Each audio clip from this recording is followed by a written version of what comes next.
Here are some do's and don'ts with the metal framed pools. It doesn't matter whether you have an Intex, Summer Wave pool, Coleman brand pool, Bestway. They're all built pretty much the same. There's not a lot of differences between them.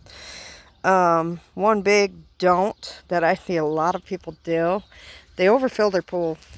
They'll have their pool level up to right about here, though. Just below the top. That's way too much water. These frames aren't built for that, number one. Number two, if you don't have something to protect it, the water is going to go into your connections on your post and it's going to rust it out. And if you have salt water system, it's going to be even faster. So you do not want to overfill these. I have an overlap liner on mine, so that keeps any more water from going in there. However, you can look at most of my posts and see that there is a little bit of rust and stuff here and there. Some of them aren't too bad. Some of them are worse than others. I sprayed BoShield T9 on them this year before I put it together. That's about $18 on Amazon. But another thing that you don't want to do with these, you don't want to set them up and not have them on pavers.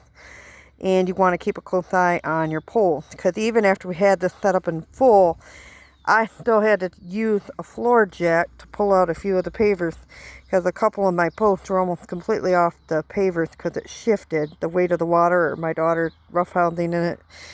So you want to keep a close eye on that.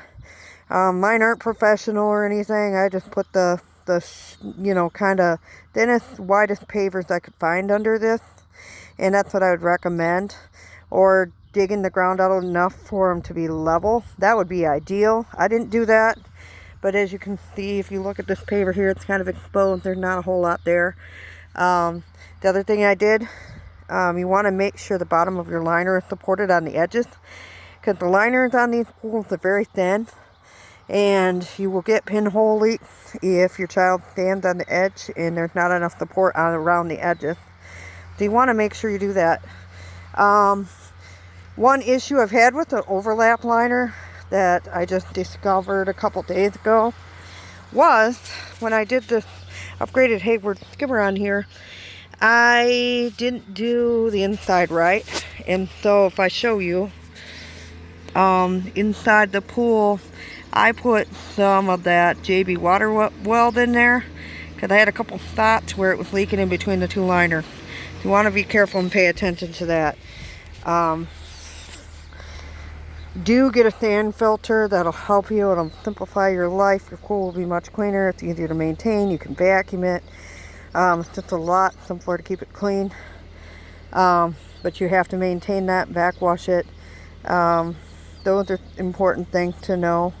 And just try to take care of it. Don't just set it up and ignore it and not keep a close eye on it, because you will have problems. I've run into several problems with this. Before I got the overlap, I had to constantly repair leaks, and it was a pain. So, but if you do have to patch it, one important note, do a patch on the inside and the outside if at all possible. If it's on the bottom, just patch it. And then when you take the pool apart for the season, put a patch on the outside too, and double check them before you set it back up and fill it with water. This patch here on the side was spraying out a stream of water, and I just patched the inside and outside and it stopped the leak. And that was before I put this overlap in. So just some quick tips. I'm trying to help people out. I'm not a pool expert. My pool is not professionally installed, but we're out in the middle of nowhere and I just don't care. And you can see that it's not perfectly level.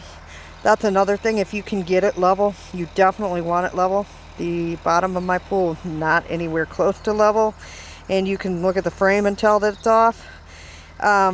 But it's not off by a huge amount, so just try to watch that.